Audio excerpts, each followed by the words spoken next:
Halo, assalamualaikum. Perkenalkan, nama saya Febrianti Violita. Di sini saya akan menjelaskan tentang Physics of Diagnostic X-ray atau sinar X. Di sini saya presentasi tentang mata kuliah Fisika Kesehatan yang dosen pengampunya adalah Dr. Andes Astalini MSI. Baiklah, sebelum itu kita harus mengetahui tujuan dari presentasi saya pada hari ini, yaitu tujuannya yang pertama adalah pembentukan gambar pada sinar X, yang kedua adalah radiasi pada sinar X terhadap pasien, yang ketiga adalah proses fluoroskopi, yang keempat adalah mengetahui radiograf tanpa sinar X nih. Sebelum itu, saya akan menjelaskan penemu dari sinar X tersebut. Sinar X tersebut ini ditemukan oleh Wilhelm Conrad Roentgen, seorang kebangsawan Jerman pada tahun 1895, teman. Yang selanjutnya adalah penemuan dari Wilhelm ini, yaitu penemuan dari J.J. Thomson sebelumnya yang dikembangkan oleh Wilhelm.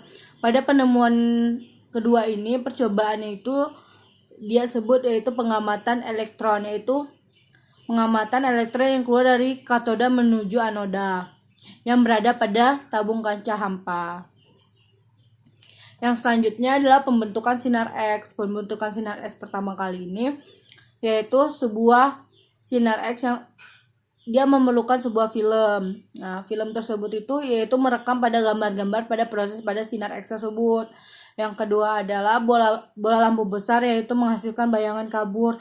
Nah, bayangan ini yang akan ditangkap oleh si roll film tersebut atau dari film yang dibungkus kertas hitam tersebut itu, teman, yang pertama kali saya jelaskan. Yang ketiga adalah memperoleh hasil sinar X dari bayangan kabur tersebut. Yang keempat adalah menggunakan titik fokus. Kenapa menggunakan titik fokus yang kecil? Karena posisi pasien tuh dekat dengan film, jadi kemungkinan atau meningkatkan jarak antara tabung X-ray itu pada film itu sebanyak mungkin, itu sebanyak-banyaknya untuk proses tersebut. Yang keempat adalah ukuran titik fokus kecil ini hanya 1 mm, sedangkan ukuran titik fokus yang besar itu hanya 2 mm. Selanjutnya sudah dibungkus pada bagian, sudah diambil sinar X tersebut pada roll film yang saya sebutkan tadi. Dia itu ntar lapisannya itu yaitu lapisan dari sinar tersebut berbentuk yaitu lapisan tipis kristal. Itu nanti yang akan menjadi ronsen teman-teman yang sekarang ini, yang biasanya kalian ronsen itu, yaitu radiasi pada sinar X. Sebenarnya radiasi pada sinar X ini ada dampak negatifnya, yaitu misal jika sering terpapar pada sinar X ini bisa mengakibatkan kulit teman-teman ini yaitu kanker.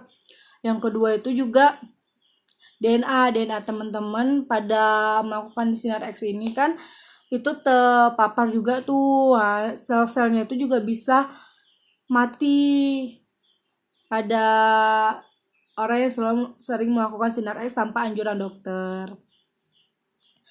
Pada radiasi sinar X pada pasien ini yaitu berbeda-beda, mau itu di dada, tengkorak kepala, perut, tungku, punggung, ataupun gigi, teman. Pada ionisasi udara untuk orang dewasa pada sinar X ini yang pertama adalah pada ionisasi udaranya itu untuk orang dewasa adalah 2,58 kali 10 pangkat 4. Itu untuk orang dewasa. Yang selanjutnya adalah pembentukan gambar sinar X pada fluoroskopi.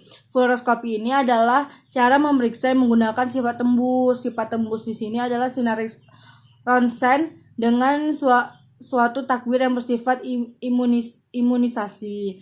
Imunisasi ini bila terkena sinar tersebut. Fluoroskopi ini memerlukan untuk menyelidiki fungsi pergerakan pada organ, misalnya kayak jantung, pembuluh darah besar, paru-paru, dan sistem pernapasan. Oh ya, untuk yang radiasi pada fluoroskopi itu cukup besar untuk pria. Karena kenapa untuk pria? Karena pria cenderung pada zaman dulu tuh dia tuh menaik sebuah alat fluoroskopi tersebut. Nah, jadi tuh alat kelamin pria tersebut bisa mengakibatkan kanker karena dulu tuh alatnya tuh beda dengan ronsen yang sekarang. Maka itu buat pria zaman dulu ronsen itu sangat berbahaya. Itu sudah disebutkan oleh Wilhelm tersebut. Radiografi, yaitu yang pertama saya akan menjelaskan tentang pengertian radiografi.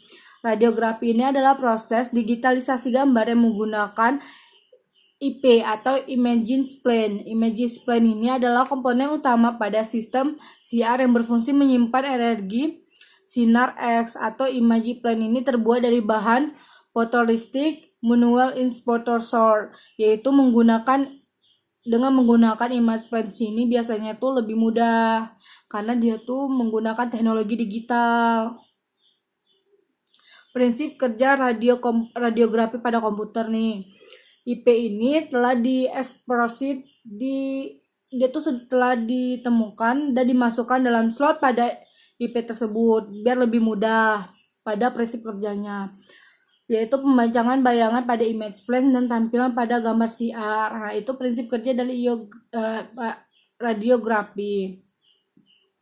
Misalnya jika gambar ini ditampilkan pada monitor, karakteristik gambar itu sama dengan yang ada pada tubuh kita yang telah dironsen tersebut. Itu kelebihan dari komputer tanpa harus kita mencetak ke dalam gambar film yang sinar X awalnya. Itu kelebihan dari radiografi tersebut.